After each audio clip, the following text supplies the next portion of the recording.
Personally po, I missed each and every one of you. I think I was not able to come here for the past 2 weeks. As for most of you know, me and my wife just had our newborn daughter. So she needs all the support I could give. Oh, praise God. Pero hingi po ako ng paumanhin, kasi baka medyo maghintay tayo ng konti before namin siya mapakita sa inyo personally. No? But nonetheless, I'm so happy, I'm so glad to be here once again with each and every one of you to share with you the word of the Lord. So kung nakikita nyo po, wala tayong intro video because today, we're going to have a special preaching, a series break, after po natin pagdaanan yung last natin entitled Unhate. So it is our hope and it is our desire that with everything we have learned from the previous series, we are now able to love others better. Now for this morning, in relation po doon sa loving others better, there's something we want to share with you as far as where is the direction of this church is heading towards. No, but before anything else, brothers and sisters, join me in a prayer as we start our preaching this morning. Samahan niyo po ako manalangin. Panginoon, maraming salamat sa umagang ito. Nagpapasalamat po ako sa presensya ng bawat isa. And Lord, it is my prayer that as we dive into your word this morning, it is your voice that we'll hear. It is your message that we will receive, Lord God. Father, that may the gems of your word bless the hearts, the souls, the spirits, the minds of everyone who will hear the message this morning. Ganon din, Lord, sa mga nanonood sa amin online, I pray that may your message cross through them, Panginoon, so that we can all live a life blessed because we are following you. Maraming salamat, Panginoon. In Jesus' name we pray. Amen. Sige, magre-request po ng isang mainit na magandang umaga mula sa inyo. 1, 2, 3, go! Wow, init naman nun. No? Kasi ang lamig, ang ginaw. But for those who doesn't know me, especially sa mga nanonood online, and if ever meron tayong first-timers po dito, my name is Pastor MJ Manaay.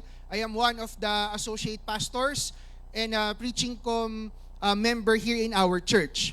Now, as a pastor, as a churchmate, and as a friend, palagi po sa mga taong kinakausap ko, there is one thing that I always ask and one thing that I try to encourage people to really think about deeply.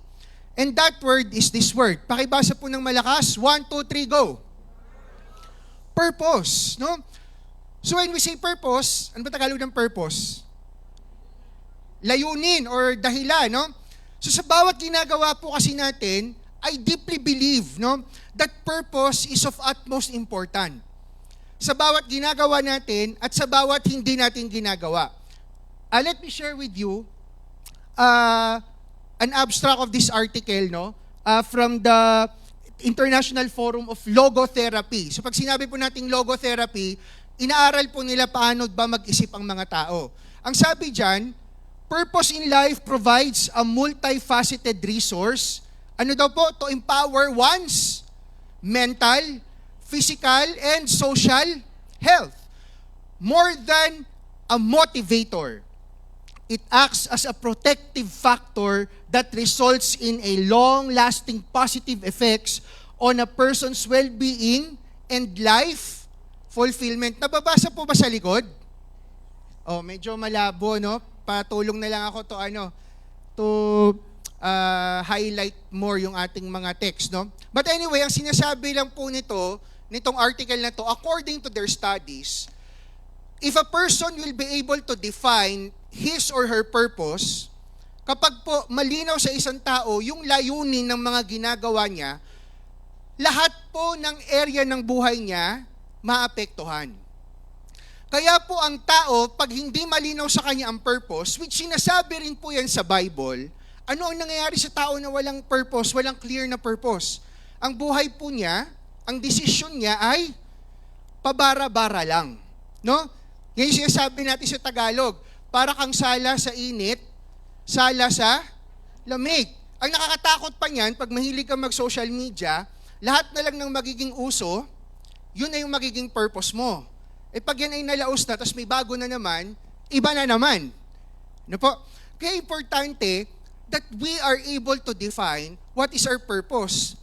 Now, on a personal level, meron po tayong tinatawag na Maslow's hierarchy of needs. So si Maslow is a psychologist at ang sinasabi niya, meron daw levels na kailangan po tayong mapagtagumpayan so that ang magiging ending natin, yung nasa pinakatuktok, no, which he calls self-actualization. Ibig lang sabihin po ng self-actualization, at the end of your life, you can truly say that I have lived a life worth living. Sino po ba dito ang nagnanais no, na someday masabi niya yon? Truly, I have lived a life worth living. Hindi lang dahil sinabi ng mga tao sa atin, but we can truly feel it inside ourselves. Na talagang ang buhay natin dito sa mundong ibabaw ay nagkaroon ng kapakinabangan, ng purpose, no? At ang sinasabi ni Maslow, the ultimate gauge for a person to achieve self-actualization is ito daw.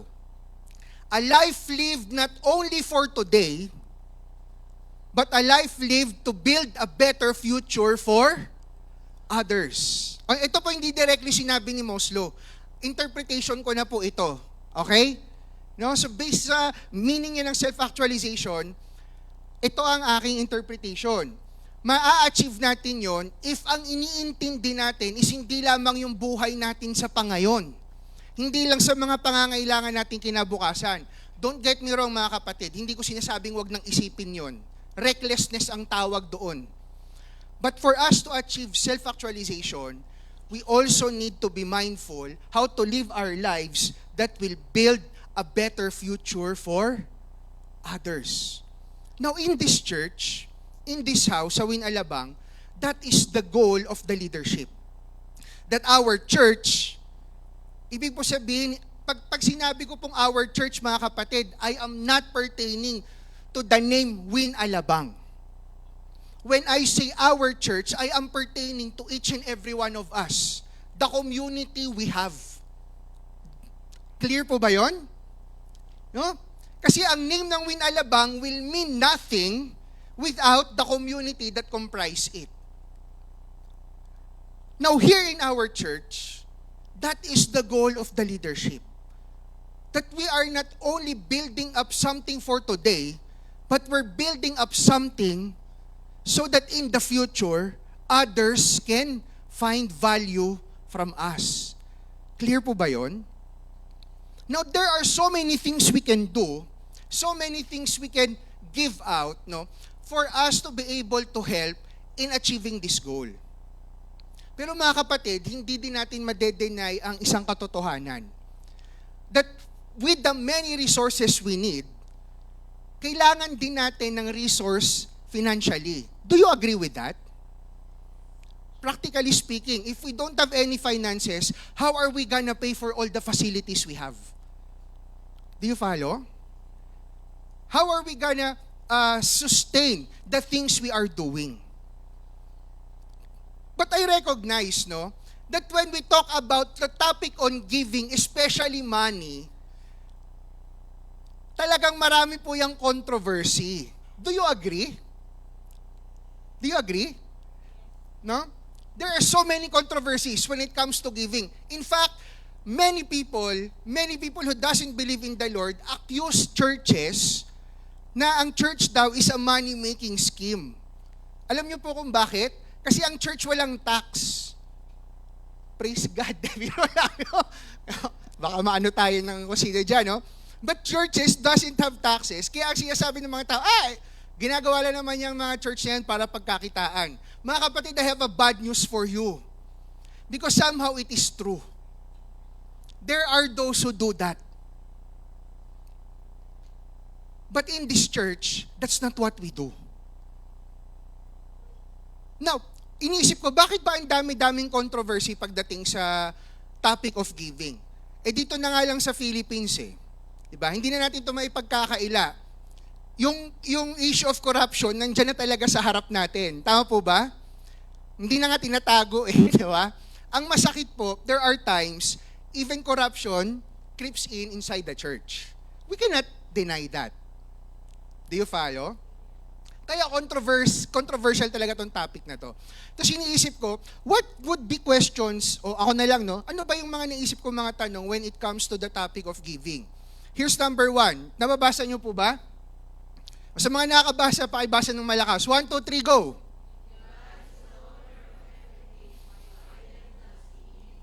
Oh, sorry for the small letter H. At marami ako narinig, sabihin nababasa ng lahat. If God is the owner of everything, why then does He need my money?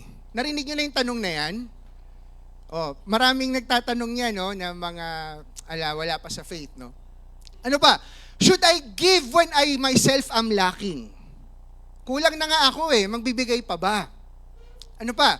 What about my wants and needs? Oh, gaano man kababaw yung tanong na yan, it's still a question. Ano pa? Will the money be really spent on the hard-earned money ko to, pastor? Ibibigay ko pa yung portion. Gagamitin ba talaga to ng tama? At ito pa yung tanong dyan. What are the things church money should be spent for? Saan nga ba talaga dapat yan gamitin? Now, all of these things, we will try to answer this morning. Kasi po, there is so much wisdom, there is so much gift behind the teaching on giving if we will truly anchor it with what the Word of God says. So, are you ready? Ayan, no? Kaya po yung ating title this morning is, pakibasa po for me, 1, 2, 3, go! Ayan, so sa mga grammar Nazi, paumanhin, alam ko wrong grammar ito. No, pero ginusto ko lang siyang mag-rhyme. Sabi naman ng ChatGPT, okay naman yan, incomplete nga lang.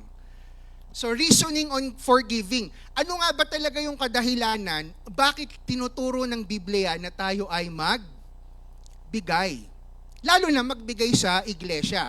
So yung ating pong main verse will be coming from the book of 2 Corinthians. Now, just to give a brief background, no, the author is Apostle Paul. Ang sinulatan po niya is Church in Corinth. Pero mas dito po ako magfo-focus, no. The aim is, Paul is calling for church unity under truth against falsehood. Because nung time po na to, especially in Corinth, ang daming mga lumalabas na mga magagaling magsalita, magagaling magturo. In fact, mas mga magagaling pa sila kay Apostle Paul magsalita. The problem was, mali-mali yung tinuturo nila. At ang mas malaking problema doon, marami sa mga magagaling magsalita nung time na to, humihingi ng pera not for the benefit of the church, but for their selves. Familiar? O, diba? So, aralin niyo yung church history. The problems you are facing are nothing new. No, paulit-ulit lang yan. Kaya po sinulatan sila ni Paul nito. Now, there was a problem with the church in Corinth kasi the money that they have, ang naging decision nila kung saan ibibigay yon is no longer for the work of the church. Ang naging decision nila kung saan nila ilalagay ang pera, sino ba yung mas gusto nilang preacher. That was the problem, no? Kaya sinulatan sila ni Paul nito. Now, this is our main verse. Kukunin po natin sa 2 Corinthians chapter 9, verse 6. Can you read it for me? 1, 2, 3, go!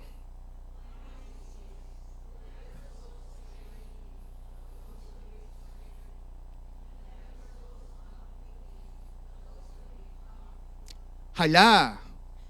Kaya pag di ka nagbigay sa church, ikaw ay magiging, yan ang ano dyan di ba? Kasi whoever sows sparingly will reap sparingly. Whoever sows bountifully will also reap. Okay, so ano ang conclusion? Kung gusto kong maging mayaman, ako ay Kaya kapatid, kung gusto mong yumaman, ikaw ay Yun ba yun? Yun ba talaga yung sinasabi ni Paul dyan, no? Huwag na natin patagalin, no? Actually, mga kapatid, this verse is not a message of penalty and reward, but of wisdom and promise. No? Because yung sinabi ni Paul that the point is this, whoever sows sparingly will also reap sparingly. Those who sow bountifully will also reap bountifully. Dito niya po kinuha yan sa Proverbs 11:24-25. Ang sabi po dyan, one gives freely, yet grows all the richer. Another withholds what he should give, and only suffers one. Verse 25, whoever brings blessing will be enriched, and one who waters will himself be watered. Mga kapatid, ito po ang sinasabi ng verse na yan. No? Narinig nyo na po ba yung line na to? It is better to give than to receive. Pwede ko pong sabihin nyo sa inyo mga kapatid. Mga kapatid, magbigay kayo sa church because it's better to give than to receive. Pastor, paano yan? Wali ko naman nakuha yung blessing. Okay lang. Kasi it's better to than to. Oh, hindi nyo sinasabi ng verse na yun. Ang sinasabi po sa verses na yun, ito. What it says is how you give will affect how you will. O pastor, ano ba talaga? Nakakalito. Kasi akala ko ba hindi ito usapan na kung gusto ko yumaman, magbigay ako. Kung hindi ako magbigay, maghihirap ako. Tapos sinasabi mo, it will affect how I will receive. Ito kasi ang tanong mga kapatid. Ano ba yung ipinapangako na ating marireceive? Natanong nyo ba yun? Or did we just conclude na ang marireceive mo rin ay kayamanan? Are you following me? So let's see, ano ba talaga yan? Sabi sa verse 25, whoever brings blessing will be enriched, and who waters will he himself be watered. It's not just about giving out. It's about being an instrument of blessing. That's number one. What the scripture is teaching us is this. That the scripture is not teaching us just to give money for whoever's benefit. The scripture is teaching us that just how we are blessed by the Lord, tayo rin maging instruments of blessing. Kasi pag nayaan natin ang sarili natin na maging instrument of blessing, tayo rin daw ay papalain. Okay, so tingnan natin ano pa bang ibig sabihin talaga nun. Balik tayo dito. Sabi sa chapter 9 verse 6 ng 2 Corinthians, the point is this, whoever sows sparingly will reap sparingly, and whoever sows bountifully will also reap bountifully. Ito ang question. Okay, so ano ba yung i-reap natin na yan? If I sow, what will I reap? If we will jump to verse 8, ito po ang sinasabi sa verse 8 ng 2 Corinthians chapter 9. And God is able to make all grace abound to you. So that having all, pag hindi po nakikita, buksan nyo na lang sa Bible nyo. No? I'm sorry for the font color. So that having all sufficiency in all things, at all times. So sinasabi sa verse 8, sinasabi ni Paul, if you give, the Lord will give it back to you for you to be sufficient. In all things, at all times. Pero may purpose po yun. Ano yung naka-highlight? You may abound in every good work. So when Proverbs said, that if you give, you will be enriched. If you sow, you will reap bountifully. Ang sinasabi dito ni Paul, ang sinasabi sa Proverbs, if you let whatever you have be used to bless others, the Lord will use you more to be more of blessing for others. It's not just about us receiving more from God. It is about us having more capacity to be of greater blessing. Do you follow, brothers and sisters? Kaya totoo naman talaga. Sinabi sa Bible yan. If you allow your resources to be used for the work of God, the Lord will bless you. If the goal is to become a bigger blessing for more people. Is it clear? Is it clear, brothers and sisters? Ibig po sabihin, the more we use the things God has given us for His kingdom, the more God will equip us so that we can be more blessing. So it's not about becoming rich. It's about being able to do more for the kingdom of God. Is it clear? That's the purpose. And that's the reason why the scripture is telling us to give. More than gaining materially, our lives will be filled with purpose. A purposeful life that goes beyond ourselves, but a life that has meaningful impact for others. Pastor, pera-pera lang ba yan? Of course not. Pero babaliktarin ko rin.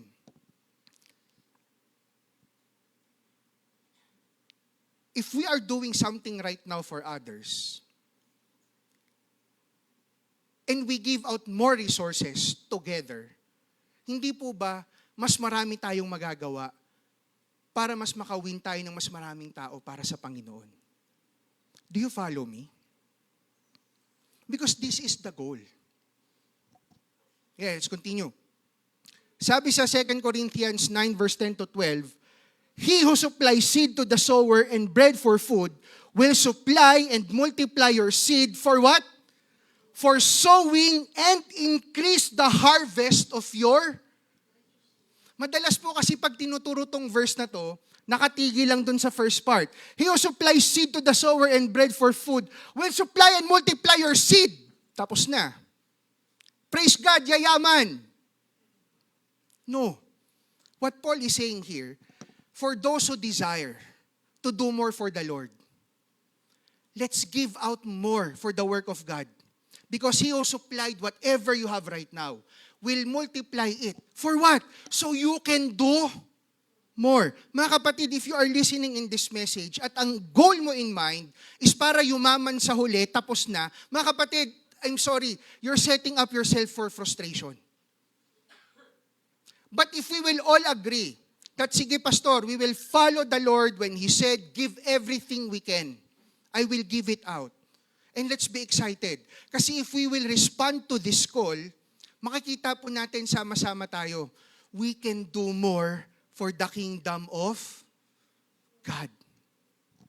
Verse 11, you will be enriched in every way. Okay Madalas tinatapos din dyan Pero laging may purpose. Ano yung purpose? To be generous in every way. Which through us, ano daw ang output? Will produce thanksgiving to God. Kaya mga kapatid, it is partially true. If you will allow your finances to be used for the work of God, the Lord will bless you financially. That is true. But that's not the complete truth. Kasi if you are someone who desires to do more for the kingdom and you allow the Lord to use your finances for the furtherance of His kingdom, what He will do is He will bless you more so you can do more. Are we following? So I'm not teaching here techniques kung paano maging milyonaryo. What I am rallying this morning, mga kapatid, is this.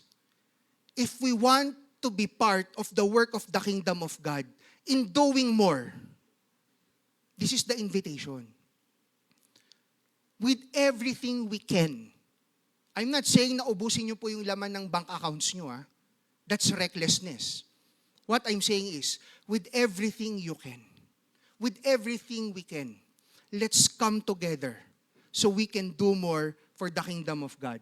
Verse 12, for the ministry of this service is not only supplying the needs of the saints, but is also overflowing in many thanksgiving to God. At the end of the day, the goal, sabihin ko na ito sa inyo mga kapatid, it's not your goal na payamanin nyo kaming mga pastor. It's not your goal. Kung kami po ay maghirap financially, malamang may ginawa kaming maling financial decision. Do you follow? It's not your goal to make us rich. It's not our goal that you make us rich. Together, our goal is if we will respond to this calling of the Lord, mas marami tayong pwedeng gawin together. Are we following? Lagi po natin itong sinasabi sa church. Here in Win Alabang, we are a church that ayun, no? Lagi yan, no? Here in Win Alabang, we are a church that loves God and loves others. One of the greatest way we can show love to others is that we exert every effort we can to bring more people to God. Amen? At the end of the day, that's the ultimate goal. Bring more people to the Lord. Together, we bring more people to the Lord. Loving people is exerting everything we can to help people know and experience God's love. Sabi sa 2 Corinthians 9 verse 13, by their approval of their service, they will glorify God because of your submission that comes from your confession of the gospel and the generosity of your contribution for them and for all others. The message on giving is not so that our church can have more. Hindi naman na po ito lingid sa ating lahat. We are heading towards a better facility. Nandun na po ang goal natin. Pero mga kapatid, gusto ko lang pong linawin. Gagawin po natin yun, hindi para lang mas gumanda kung ano yung meron tayo. The message on giving is not so that our church can have more. The message on giving is all about our church having the capacity to give more. Do you follow? It's not about Win Alabang, wow, ang ganda ng church. Uy, grabe mo ka, mayayaman pala yung mga members doon. Huwag po tayong gaganon kasi marami uutang. Biro lang, ha? Joke lang yon. What we are doing here is not for the benefit of anyone. Hindi po lalo na para lang gumanda yung office ng mga pastor. What we are doing here is para yung church po natin mas magkaroon ng malaking kapasidad na mas may magawa tayo para sa kaharian ng Diyos. Do you follow? Kanina po nag-check ako ng census, no? It's not very accurate, pero ang sabi, as of 2024, ang population daw po sa Muntinlupa pa lang, Muntinlupa, Alabang, is around 500,000 already. 500,000. Ilan ang big churches sa Alabang? I can name at least 3. Big churches. Maniniwala ba tayo na kalahati doon na saturate na ng 3 big churches? And I am talking about serious followers of God. Kasi minsan nga, kahit wala akong pinapatamaan mga kapatid ha, I'm just stating realities. Minsan nga kahit uma-attend na sa church, hindi tayo 100% sure na follower na yan ni God. Do you follow? O wala kayong titingnan ha, baka, hindi. But those are realities. Bakit ko ito sinasabi? I'm just stating a fact, mga kapatid. Sa Muntinlupa pa lang, there is so much work to be done. That's what I'm trying to say. There's yet so much work to be done. Our 3 big brothers cannot handle it on their own. Nandiyan pa yung mga iba pang mga kapatiran natin na simbahan. Time and time again, it's proven, their efforts, praise God for it, hindi pa nga nasaturate yung buong kalahating milyon. Are you following me? Mga kapatid, let's do our part. Let us not be contented na masaya tayong nag-gather dito, seeing one another. Okay naman ako, pastor, dito sa church natin eh. That's well and good. But don't we want to do more? Mga kapatid, I'm gonna be honest with you. We really admire your generosity and your faithfulness. Kaya lang, this is also the reality. With what the church is able to do right now, that's the reflection ng ating giving. Ito na po yung sagad. Maximum na to. Eh, sabi ko kanina, kalahating milyon, Muntinlupa pa lang. Tapos mag-uusap-usap tayo, let's win the world for the Lord. Wow. Do you follow? So when we read the Bible, and the Bible is telling us to give, Ang sinasabi nun, so that we can have more capacity to do more for the kingdom of God. Amen? To increase our capacity to do more for the kingdom of God.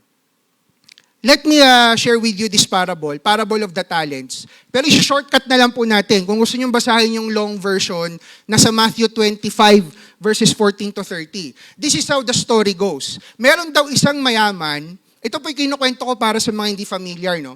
Merong isang rich ruler na aalis. So pinatawag niya yung kanyang 3 servants, sabi niya, ipagkakatiwala ko sa inyo yung aking talents. Yung talents po sa time nila, ano po yan? Currency. Hindi po yan skills, ha? So ipagkakatiwala ko sa inyo yung aking talents, yung aking kayamanan, according sa capacity ng kaya nyong gawin. Yung isa binigyan ng 5, yung isa binigyan ng 2, yung isa binigyan ng 1. Umalis na ngayon yung master. Ano yung ginawa ng 3? Yung binigyan ng 5, ginamit niya yung 5 talents na yon according sa gustong mangyari ng master. Yung master negosyante. Pag ikaw negosyante, anong gusto mong mangyari sa pera mo? Lumago. Hindi masama yon. Kasi kung hindi yun ang goal mo, hindi business yan. Charity siguro. Do you follow? So yung binigyan ng 5 talents, ginamit niya according sa purpose ng master. So ininvest niya, kumita ng 5. Yung binigyan ng 2 talents, ginamit din niya based sa gustong mangyari ng master. Kumita ng 2. Yung binigyan ng isa, tinago. Kasi sabi niya, kesa mawala. Pagbalik ng master, nag-accounting na sila. O, nasa na? Okay, excited yung 5. Master, bigyan mo ako ng 5, tumubo ng 5. Now, I give you 10. Uy, very good. Pasok ka na. Yung 2, binigyan ng 2. Sabi, ano nangyari? Master, yung 2 mo, naging 4, kumita ng 2. Uy, very good. Pumasok ka na. O, ikaw, asan na yung binigay ko sa yung isa? Siguro di naman mahirap gawing 2 yan, ha? Isa na nga lang, eh. At least hindi nawala, sabi. At least hindi nawala. Ano sabi ng master? Dahil ikaw ay tamad, hindi ka makakapasok. Akin yan, ibibigay ko dun sa 5. Wow! Kaya lang, madalas mga kapatid, pag binabasa ang parable of the talents, laging ina-associate yan. Okay, yun pala ang sikreto para gumanda ang buhay ko dito sa mundo. Yung ibinigay sa akin ni God, aking palalaguin. Para yung mga tamad, sa akin ibibigay ni God. Ganun ba yun? Di ba? Ganun ba yun? No? Actually, mga kapatid, kung babasahin natin yung parable, it's not talking about our lives here on earth. The parable of the talents is actually a part of the tinatawag nating kingdom parables. Ibig pong sabihin, yung parable na to, yung story na to, has nothing to do with prosperous life here on earth. It has everything to do with what the Lord wants to happen for His kingdom. Anong proof ko dyan? Ito yung sinabi sa verse 14, no? Again, NLT, again, the kingdom of heaven can be illustrated by the story of a man going on a long trip. So kung doon natin po itatahiyan, ang sinasabi ng parable, of course, lahat po tayo hindi binigyan ng pare-parehas na capacity. Tama po ba? We acknowledge that. Merong mas magagaling sa atin, meron ding mas magaling tayo sa kanila. Tama? Meron sa atin mas pinagkatiwalaan ng mas marami, meron naman mas pinagkatiwalaan ng mas konti kaysa sa atin. Tama? Pero sa story na to, it's not what matters. What matters is, ginamit ba natin lahat ng pinagkatiwala sa atin to further the kingdom of God? Kasi kung ang usapan lang naman, paramihan, bakit yung nag-produce ng 5 at nag-produce ng 2, parehas ng reward? Do you follow? Parehas na naging reward yun eh. Parehas silang nakapasok. So it's not about the amount we produce. It's about using everything we have for the purpose of God. Nakakasunod po ba mga kapatid? So the parable of the talents is all about the kingdom of God. The story is not just about being the best you can be with what God has given you. This story is all about doing and giving the best we can with whatever God has entrusted to us so we can fulfill His will on earth. That is why the message on giving, again, is not so that our church can have more. It's so that our church can have the capacity to do more, to give more. Mga kapatid, Muntinlupa pa lang, that's 500,000 already. Ang pinagpe-pray natin pag night of prayer, ma-reach ang buong Pilipinas. Gano'ng kadami yun? Metro Manila pa lang, mga kapatid, that's 14 million already. If we don't have the resources, how can we fulfill the mission? Do you follow? To increase our capacity to do more for the kingdom of God. The more we give what we can, the more God will increase our capacity to give what we can. Yun naman ang promise eh. Sabi sa verse 8 ulit, and God is able to make all grace abound to you, so that having all sufficiency in all things at all times. Kasabay po, kapatid, ng pangako ng Panginoon na mas gagamitin niya tayo for His kingdom. Ang kasama po nun, hindi niya tayo pababayaan. For the things that we need, when we need it, the Lord will provide. Paano? There's so many ways the Lord does that. Due for the lack of time, I have so many stories for that. But this is the promise. If we allow the Lord, if we allow ourselves to be used by God financially, hindi rin tayo pababayaan ni God sa ating mga pangangailangan.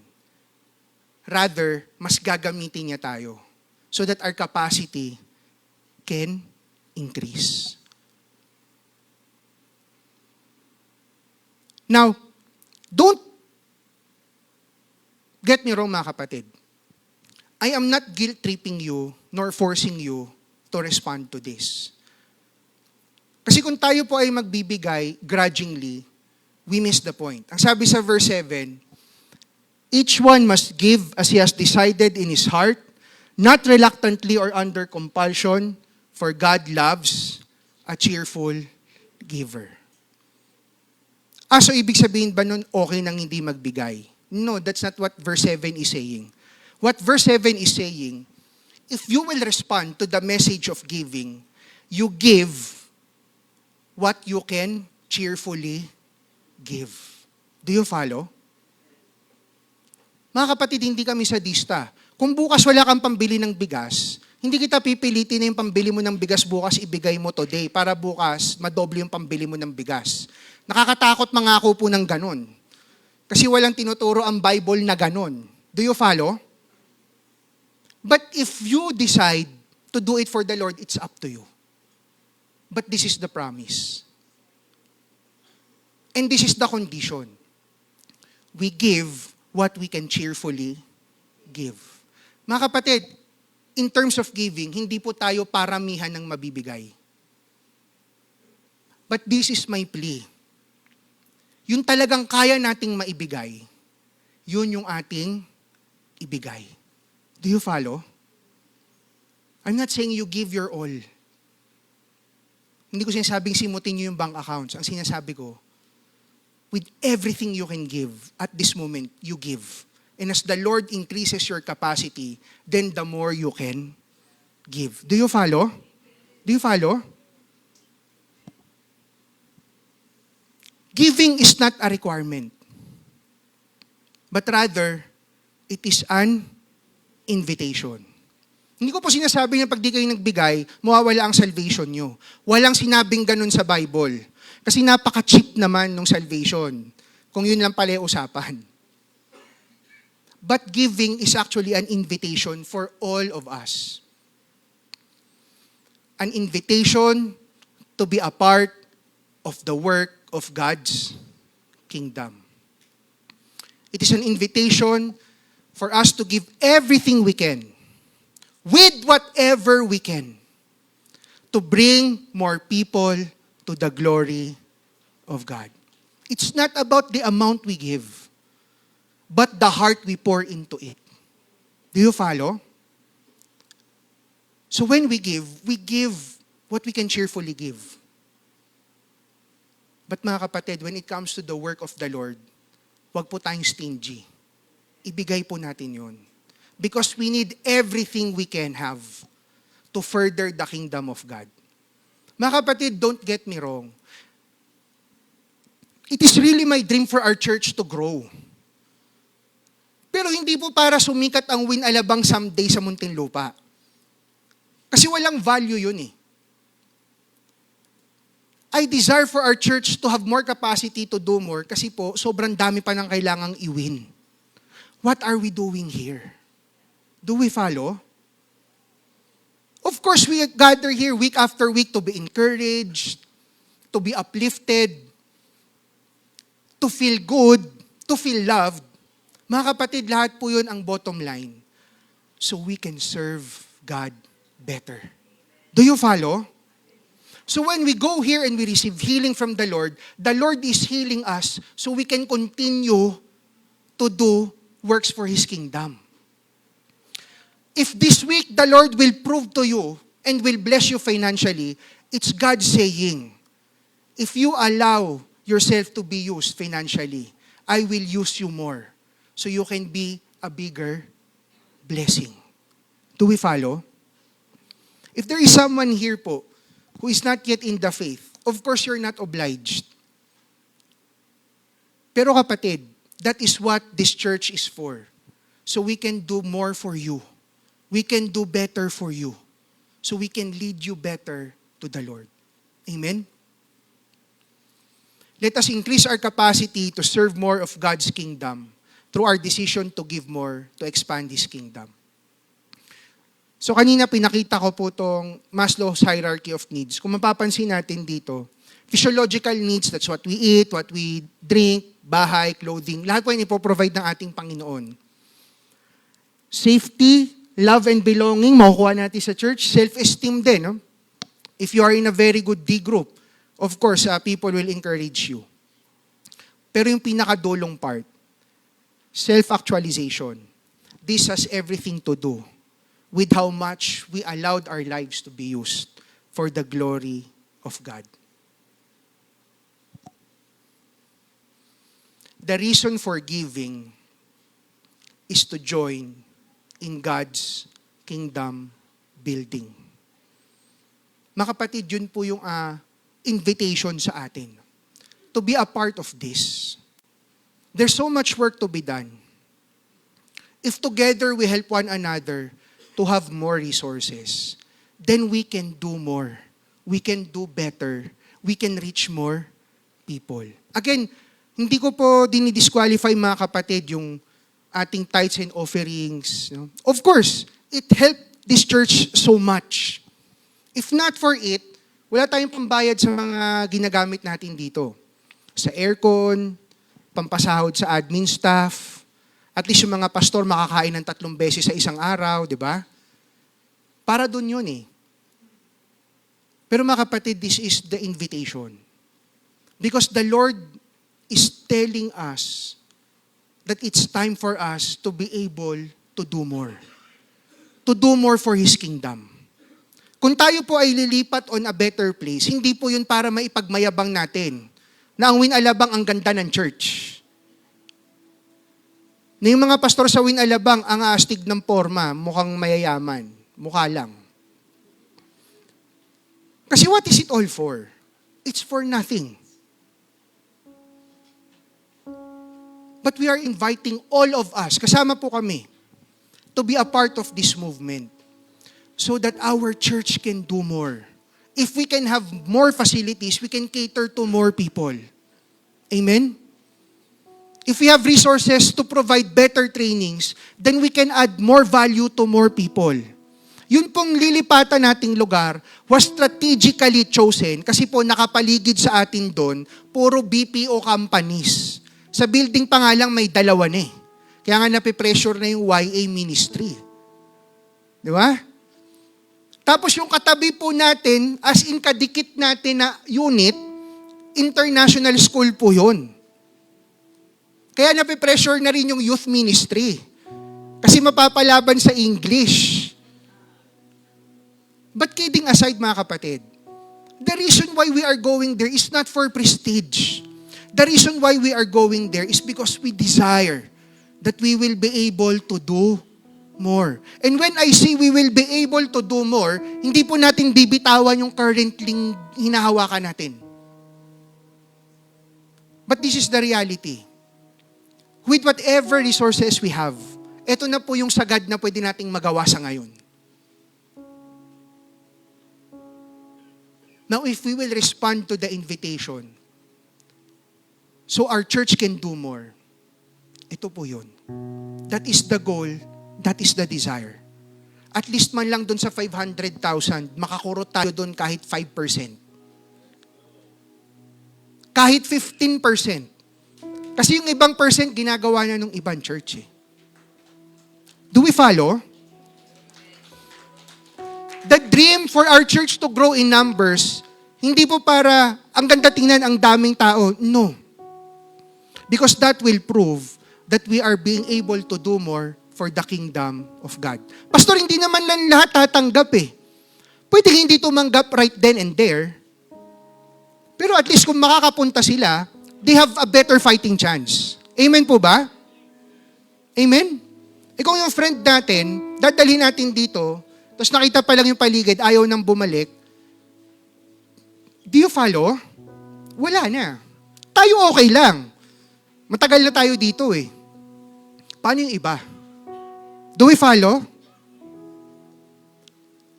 We want to have a place that we can be proud of, mag-invite ng maraming tao kasi hindi tayo mapapahiya. Kasi hindi na sila maliligaw pag nag-waze sila. Tama? Pag tayo nag-invite ng guest speaker, hindi sila kakabahan bumaba ng kotse. Dito ba talaga yon? Kasi yung friend ko mukhang mayaman. But kidding aside, it's not about the material. It's about the more things we can do for the Lord. Amen po ba?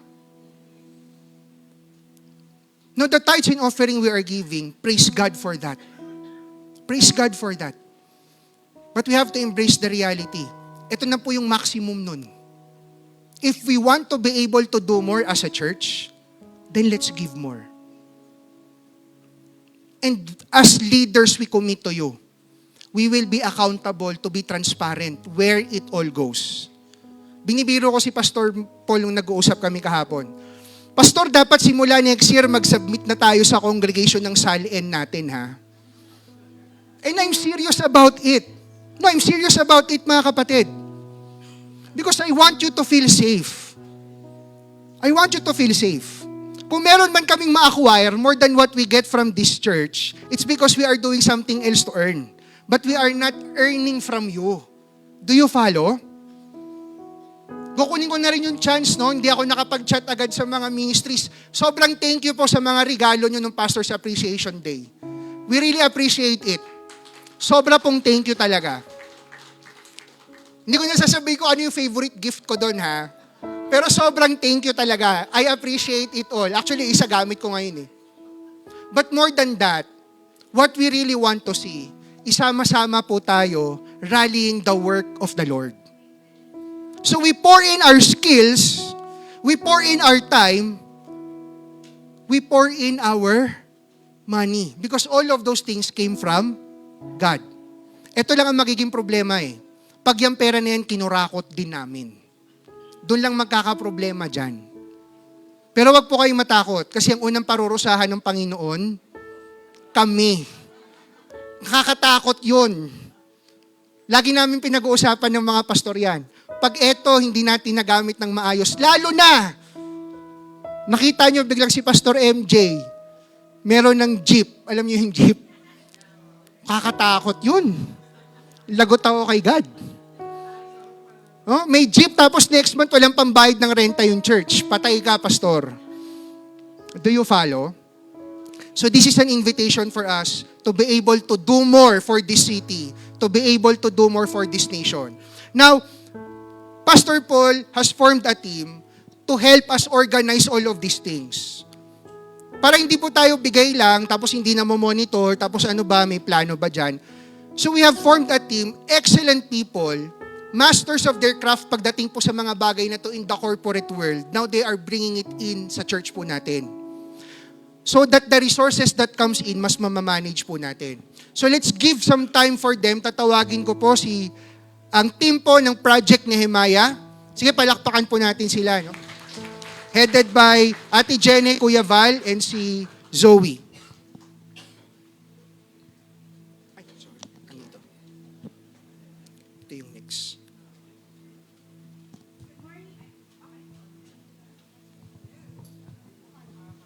Hello. Good morning. Ayan, gumagana na. Good morning po to everybody. Magpapakilala po muna kami. I'm Genevieve Baisa. I'm Val Baisa. Ako naman po si Zoe D. Ayan. So, we are part of Project Nehemiah po. So, actually, we're part of the core members po no, ng Project Nehemiah. Yes, and the Project Nehemiah, if you would ask bakit Project Nehemiah po, no? So if you will go back to the Bible, si Prophet Nehemiah, so he's very instrumental dun sa rebuilding nung Israel, no, during the time na na-conquer sila ng Persia. And at that time, Prophet Nehemiah, siya yung nag-gather again para sa revival, tsaka transformation spiritually ng mga Israelites during that time. So, for this project or for this program that we're gonna be launching, yung Project Nehemiah is very crucial para sa sustainability at ng mga upcoming at current projects ng ating church, especially yung mga activities na mangyayari from here on. So what we're launching for today is yung SOS, Saving of Souls. Ayan. So, actually, SOS po is just one part of Project Nehemiah. No, marami pong arms ang Project Nehemiah because marami po tayong kailangan. Malaki po ang ating kailangan. Kaya we're trying to think of ways how to supplement. No, yun po ang atin. For today, we are launching SOS. Ano po bang ibig sabihin ng SOS? Meron po bang may alam? For our definition, it's saving of souls. But when you see SOS, anong ibig sabihin? Help. It's a distress signal po, actually. No? If you see somebody stranded on an island, magsusulat yan ng SOS. So that's why we use SOS because our church is asking for help. Ano po? Asking for help from everybody. And just like what Prophet Nehemiah did, no, we're really praying that we can all be together in this. Yun po talaga yung hinihingi namin. So, what is the core vision of SOS? It is sowing and growing. And the invitation we have for everybody is actually to become a sower of faith and an instrument for saving of souls, according to Matthew 18, verse 16 to 20. Ano po yung Matthew 18, verse 16 to 20? The Great Commission. Ano yung Great Commission? To go and make disciples. So yan pong hinihingi sa atin. Hindi to stay here. We want to go. We want to extend outside. And the promise is that every pledge made is a seed planted in fertile ground. And that ground is our ministry, our outreach, and the future of those who do not yet know the saving grace of Christ. And we use sowing kasi similar to a farmer po, no? Nagtatanim. Ang lolo ko po ay magsasaka. Ang farmer nagtatanim, nagsispend ng time the whole day sa ilalim ng araw, spending time, effort, nag-iintay hanggang sa pagdating ng pag-ani. So, matagal. It's a long process. And we need everybody's help to be able to sustain what we want to do. So, the impact, so saan po mapupunta? No? Yung where your seed will grow are these three parts. The first part is the outreach, the second part is nurture. Yung first two parts po, ongoing na ito. Ginagawa na ito ng ating church. As you know, sa outreach, no, we have Reach Kids, we have Bible studies ongoing, We have different outreach programs, projects na ginagawa na ng ating church. And the nurture, nourishing the soil by discipleship and education. Ginagawa na din po ito. Our church is equipping our workers, each and every one, with the Word of God para magawa what we want to do in our mission. And the third part is what we're here for. Ano? Sabi nga ni Pastor MJ, we want to do expansion. We want to expand the barn by having bigger and better facilities. Gusto po ba natin yun? Yes, gusto natin yun. Okay, so focusing on the purpose we have for today, why do we want to expand? We want to provide a better space for our workers and our church family. We want to raise our profile and give easier access to our community. Doon tayo sa labas, doon tayo sa kita ng mas maraming tao, doon tayo sa mas maraming access ang maraming tao sa atin. And then also to open new chances to belong, learn, and serve. Because for every soul we gain, we need space to welcome them. And your pledge will help us make a home where all are invited and, sabay-sabay nga po natin basahin yung dulo. And ministry can grow without limits. Let's not be overly comfortable po with what we have now. Because sabi nga ni Pastor MJ kanina, napakalaki pa po ng Muntinlupa. Napakalaki pa ng Muntinlupa, and who knows what we can do beyond Muntinlupa with what's happening sa bansa natin right now. Hirap magsalita. Kasi may galit, may awa with what's happening sa ating bansa right now. Let's do what we can in the ways that we can do to help our country, our city. Again, hindi po ito para sa ating church. Okay? So what's the ask from everybody, no? This is asking for you, for all of us to commit and be a partner in the harvest. And the challenge is that, like what I said, the harvest is plentiful, but the laborers require support. We need a steady and faithful commitment to meet the great spiritual opportunity before us, to be able to save more and act fast. Time is running out po. We've been here for more than, not in this location, no? We've been to different locations, but we've been a blessed church for more than 40 years. And wag nating sarilinin yung blessing na yun. Let's extend that out. Let's have more people experience yung goodness and grace ng ating Lord. So what's the ask? We're asking for everybody to prayerfully consider giving a monthly pledge. So this will be your offering. So just to differentiate lang po because this is on top of the tithing that we do. Okay? It's a declaration of faith in the future of this ministry, and by pledging, you allow us to budget, plan, and commit to the long-term work of gaining souls. So, you will see here, suggested amounts. But may basihan po yung suggested amounts na yan. May basihan po yan because that's what we need, actually. That's what we need. At a minimum, 500 a month. I won't say a maximum. Kasi dun sa baba po, there's an open opportunity dyan. If kausapin kayo ng ating Lord and He's telling you, I don't know kung we don't want to set limits. So, ito po ang ask. And we said monthly because we want this, again, to be sustainable.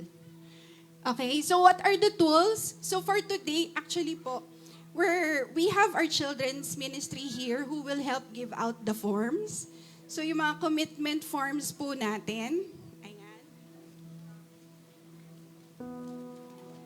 Once you get po the envelope, I can guide you through the letter. The form pala, not the letter. So, makikita niyo po sa envelope yung form. This is the commitment form na sinasabi dito sa ating tools. You will see the same information about the efforts that we're trying to do sa ating church. And it says here, by planting the seed, you are funding the expansion. And ang important part po is yung sa baba. No, yung nasa lower part ng form, which is my commitment to the harvest. Ayan, nandiyan po yung suggested amounts. And then second column, by when you commit to start on giving your pledge. And then, very important po, yung personal information. Okay, this includes your name, address, email, and mobile number. Also, the preferred mode of contact. And very important po, yung signature. Because pangahawakan po namin ang inyong commitment dito sa form na ito. O, alam ko, very excited na po tayo to complete the form. Nilagyan na din po namin ng ballpen kada form para hindi na po kayo mahirapan. But ito lang po, if you are ready to complete and submit the form, meron po tayong drop box sa baba. So after the service, you can, so again, complete this and then ibabalik po natin ng nasa envelope.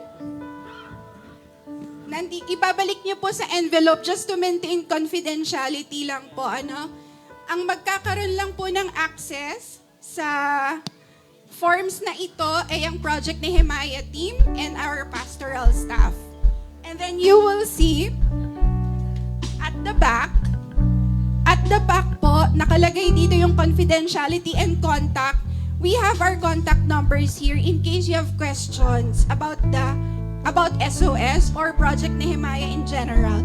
Or even if you want to be part of Project Nehemiah, we're welcoming volunteers din po. So, after committing, in the coming weeks, we will be updating.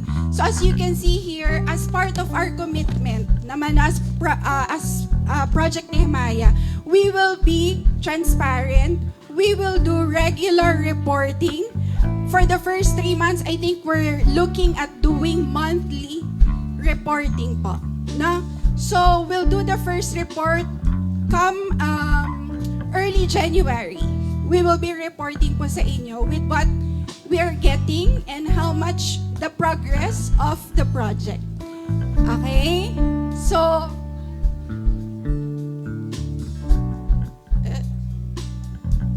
ayun na.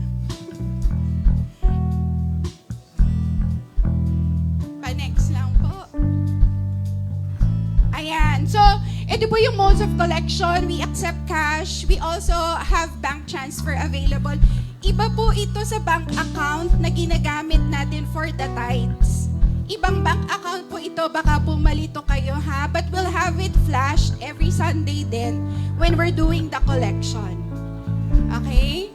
And just FYI, walang bank? Meron. BDO po yan, sorry. BDO, hindi lang nalagay, but that's a BDO bank account different from the ones we have for our tithes.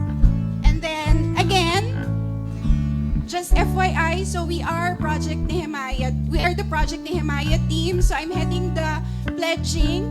We also have Zoe here who will be heading the solicitation. So, hi everyone, I'm Zoe. So, aside from the efforts that we want to start as a church, so I also handle the solicitation. So, we want to tap businesses outside. So, if you know anyone, whether it's an organization, businesses, or if you know anyone who just wants to, anyone who wants to support lang this project, just let me know. Just approach me anytime. Okay? That's it. Thank you. Thank you. And then we have, kung mapansin nyo, pending pa po, we're looking for somebody who's really going to help us plan out anong business opportunities ang available for us in our new location. Ayan. And then for the investments, kasi we're hoping that we'll also be able to invest. po, ano, with whatever we have, because we can also get a lot from investing, and that's going to be headed by Val naman. So from our office, from our admin office, we also have Ate Marlene. Nandiyan ka ba, Ate Marlene? Ayan, tayo po tayo. In case you have the commitment forms din, yan, you can also approach Ate Marlene, no, when you want to submit the commitment form, or if you have questions about the amounts you give, you can also go to Ate Marlene. Yon, so that's it from Project Nehemiah po, no. Again, we hope that you will share in the burden that we have, that our church have, no, for reaching out to seek and save the lost, no, outside our church. So yun lang po. God bless.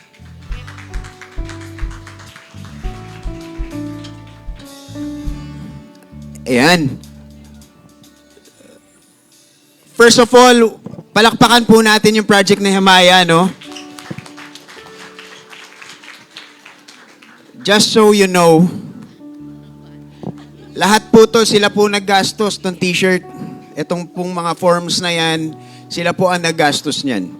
No? And gaya nga po ng sinabi ni Pastor MJ, ako okay po ako doon. Yung pakita ng mga pastor yun sa LN, okay ako doon.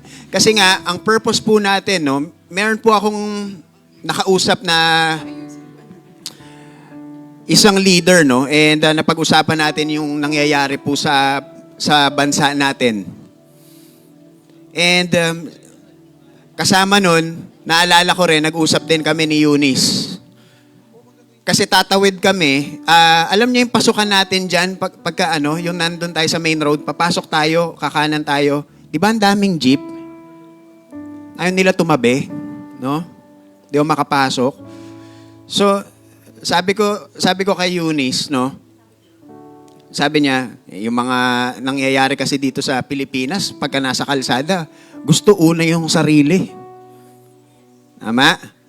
Diba? O sige, naunaan mo na ako. Nauna ka sa akin ng 2 minutes sa pupuntahan mo. Iyon lang naman yun eh, diba? My point is, bakit ba ang mga tao sa Pilipinas, mas gusto nilang unahin nila yung sarili nila? So sabi ko, human nature talaga yun eh.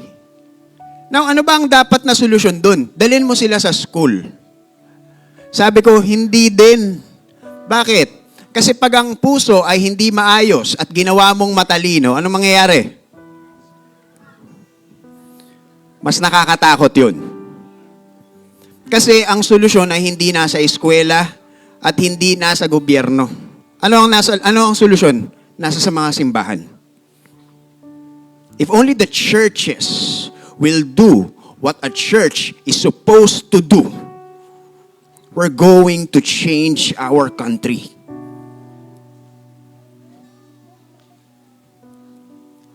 Kasi makakapag-produce po tayo ng mga leaders who will be world changers. Victory has done their part.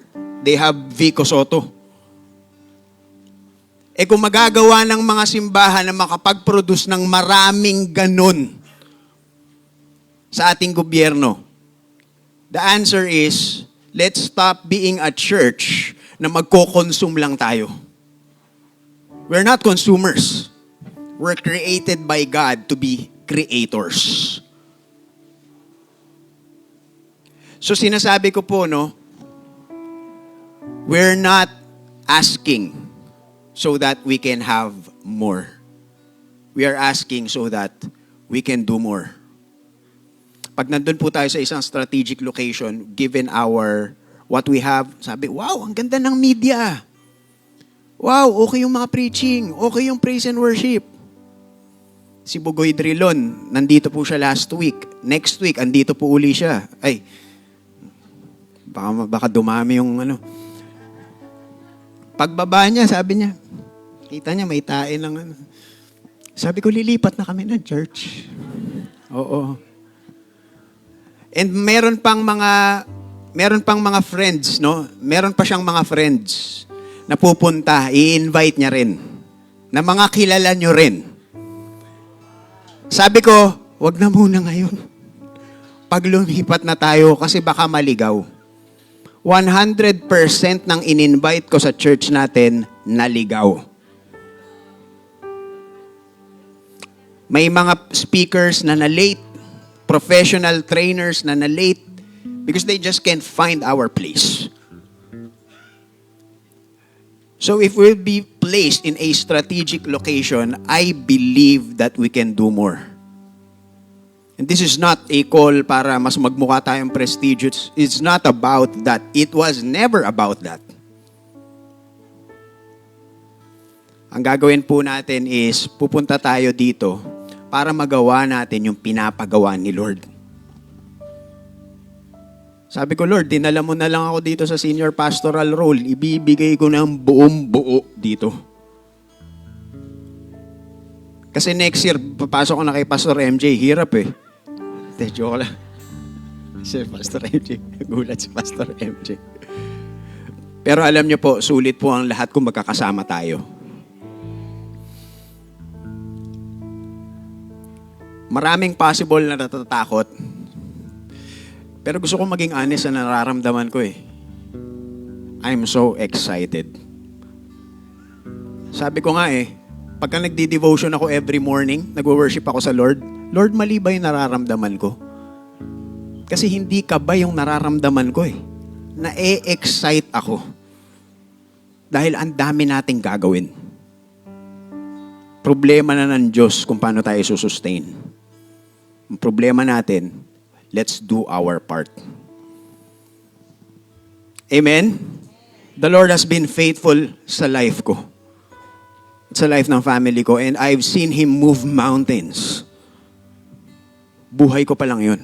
And I know He can do the same for each and every one of you. In Jesus' name. So we're going to believe that. We're going to be a community that will help reach the city of Muntinlupa. Everything is in place, mga kapatid. Marami po akong makakausap na merong magre-reach out sa mga influencers dito sa Philippines, sa government, sa entrepreneurs. The Lord is doing something ngayon pa lang. And we're going to need your help. Everyone is part of this. Okay? So I was supposed to show, yung magiging itsura ng church natin. Pero it seems like hindi niya maipakita,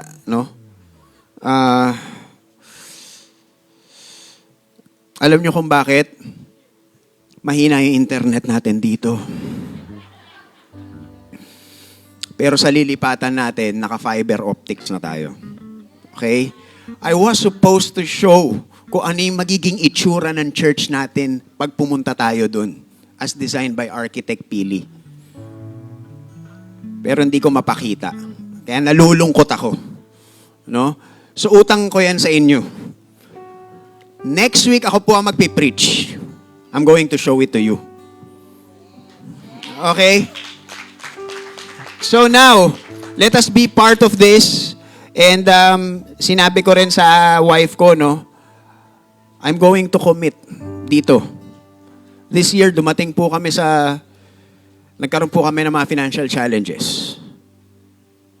And meron kaming ritual na ginagawa every year, na lahat ng mga inaanak namin sa kasal, nilalabas namin sa date, sagot namin lahat yung mga kakainin nila. Medyo dumami na rin sila. Mga nasa 19? Nasa 19 ang inaanak namin sa kasal. Sabi ko nga, ba't nyo ako ginawang ninong? Di naman ako mayaman. 19 na po yun. It's been our tradition na iti-treat namin sila every year. Every end of the year. Tapos just talk about kamusta sila. We're just there to listen. Tapos ngayon, because of the financial challenges nga, sabi ko, gagawin pa ba natin yun ngayon? Thank you, Pastor MJ, for your message. Sabi namin, we're going to do it. Lord, ano ba ang technique para maging maayos yung finances namin? Sabi ni Lord, give to the kingdom of God. So we're going to do it and makakaasa kayo na dito po sa Project Nehemiah, kasama nyo rin ako. Okay? So, with that, ilabas po natin ang ating mga communion.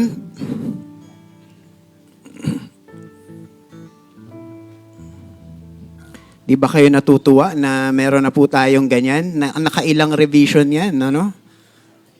Kasi dati, ayaw niyang magpabukas, no? Parang KFC, yung gravy.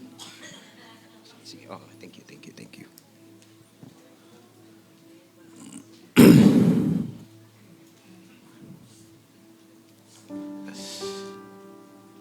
Every time we're going to give to God,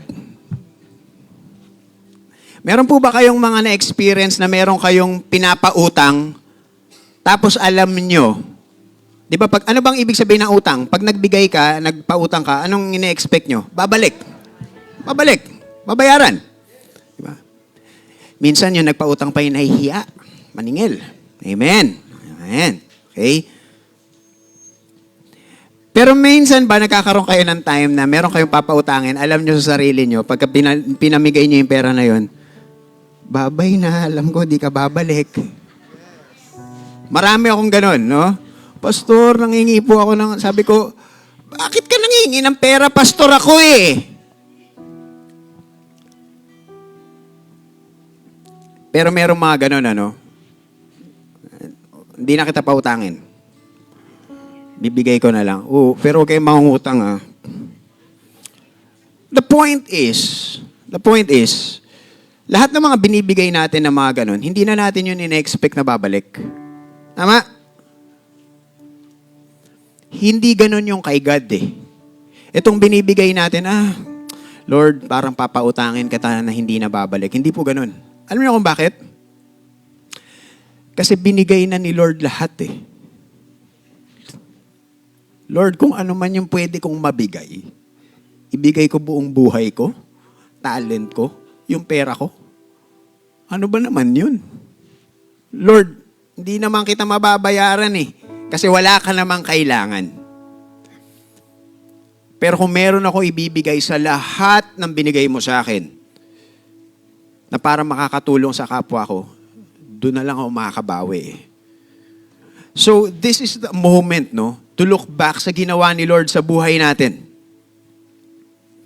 Na He has given His life for us. Sa isang single na tao, ang pinakamabigat na maibibigay mo sa kapwa mo ay yung buhay mo. Tama po ba? Wala namang iba eh. Buhay mo. Pero pag nagkaanak ka na, may mas matimbang na. Ano? Anak po natin. Kasi mas ibibigay natin in a heartbeat yung buhay natin for our children. We know that. But God gave Himself and at the same time, His Son for us. And that is what we're going to remember today. So for I received from the Lord what I also delivered to you, that the Lord Jesus on the night He was betrayed took bread. And when He had given thanks, He broke it and said, "This is my body, which is for you. Do this in remembrance of me." Kunin po natin lahat yung ating tinapay.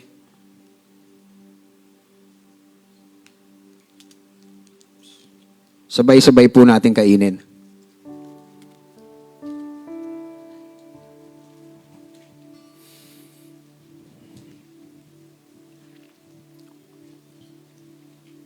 Thank you, Jesus. In the same way also, He took the cup after supper, saying, "This cup is the new covenant in my blood. Do this as often as you drink it in remembrance of me." Sabay-sabay po natin inumin.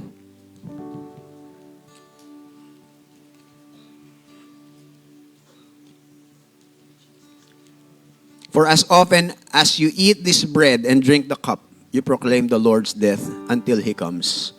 Let us pray. Dear Heavenly Father, we want to thank you.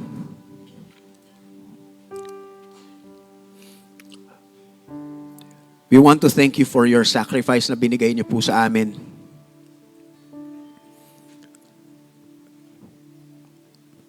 Lord, hindi namin alam kung ano yung buhay namin kung hindi ka namin nakilala. And Lord, you have given us so much. And if we're going to look back, Lord, we just want to thank you for everything. And Lord, ito na lang yung way namin to give back. That you're going to use our church, Lord, to reach to the fullest of our capacity, the city of Muntinlupa. And Lord, we're going to need more soldiers. That is why we're going to that place, Lord God. So that it will be a starting point ng mga gagawin mo pang progression sa Winalabang. Lord, ako I pray personally, if it's your will, Lord, na makita ko yung next generation leaders ng Winalabang at yung next pastors na meron na silang sariling lupa. And I'm going to celebrate it according to your will, Lord God. And Lord, we want to do our part. This generation, we're going to do that part. This is the phase 1 of us acquiring yung lot na yun. Because we're going to rally different soldiers to reach Muntinlupa. And we're going to expand as a church. Because Lord God, we want to do your mandate. May ginagawa yung body of Christ mo dito sa aming syudad. But we want to do more. And Lord, you help equip us in every way, Lord God, sa skills namin, sa giving namin, sa attitude ng heart namin. May just use us, Lord God. So that pag dumating na kami at the end of our lives, we're gonna look back. We're going to say, Lord, we thank you because we have been part of this ride. Lord, thank you dahil inabutan namin tong transition na to. And we wanna give you all the praises and glory in Jesus' name. Amen. So tawagin lang po natin yung ating ushers for our tithes and offering.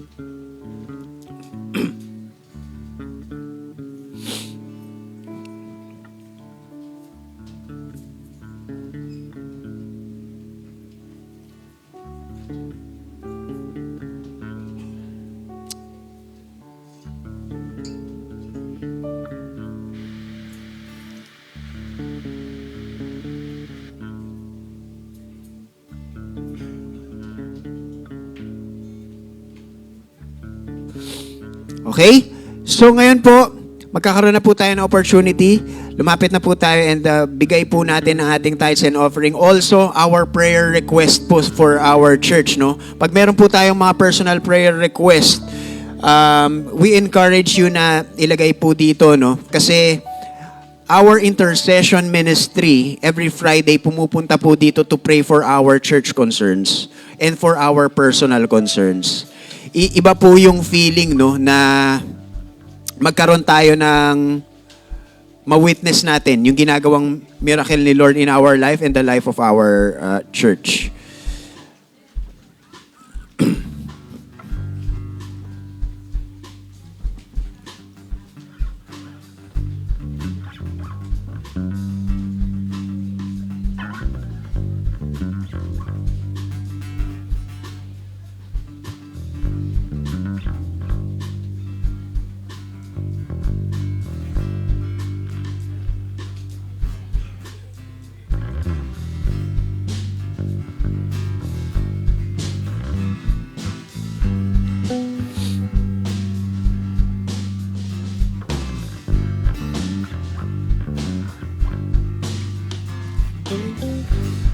Okay?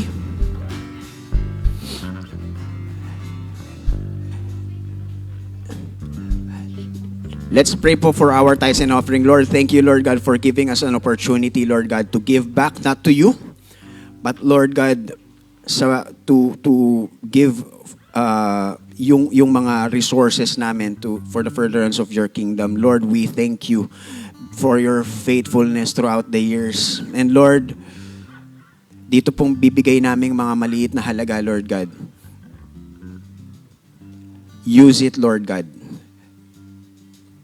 para makapag-pay forward kami, Lord God, with everything you have done for our lives. Continue to bless our families. Continue to bless our businesses. Continue to bless our workplace, Lord God, because we want to dedicate yun, Lord God, lahat ng mga ginagawa namin for you. So, Lord, we thank you for your grace, for your faithfulness, for your love. In Jesus' name we pray.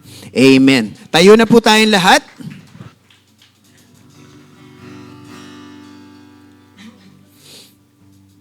Taas po natin ating mga kamay.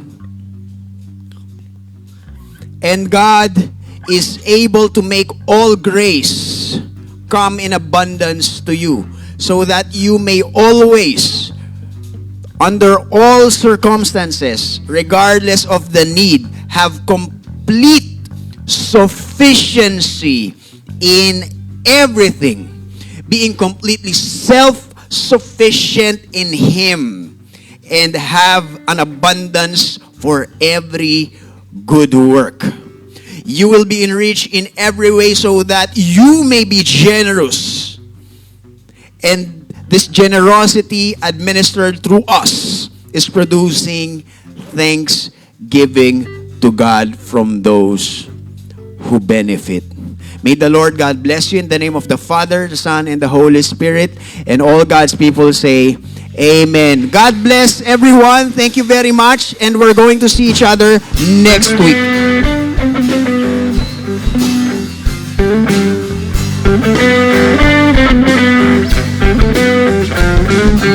Lord, you are holy. Lord, you are near.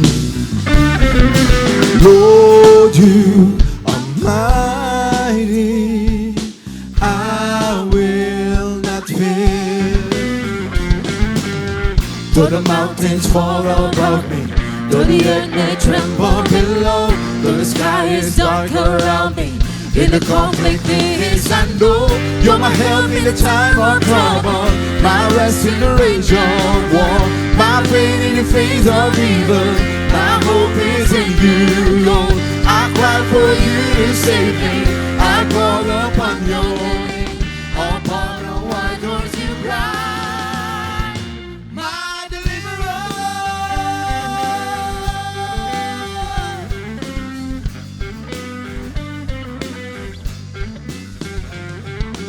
Lord, you are holy. Lord, you are near. Lord, you are mighty. I will not fear. Though the mountains fall above me, though the earth may tremble below, though the sky is dark around me, in the conflict is I know you're the help in the time of trouble, my rest in the rage of war, my feet in the face of evil, my hope is in you, Lord. I cry for you to save me,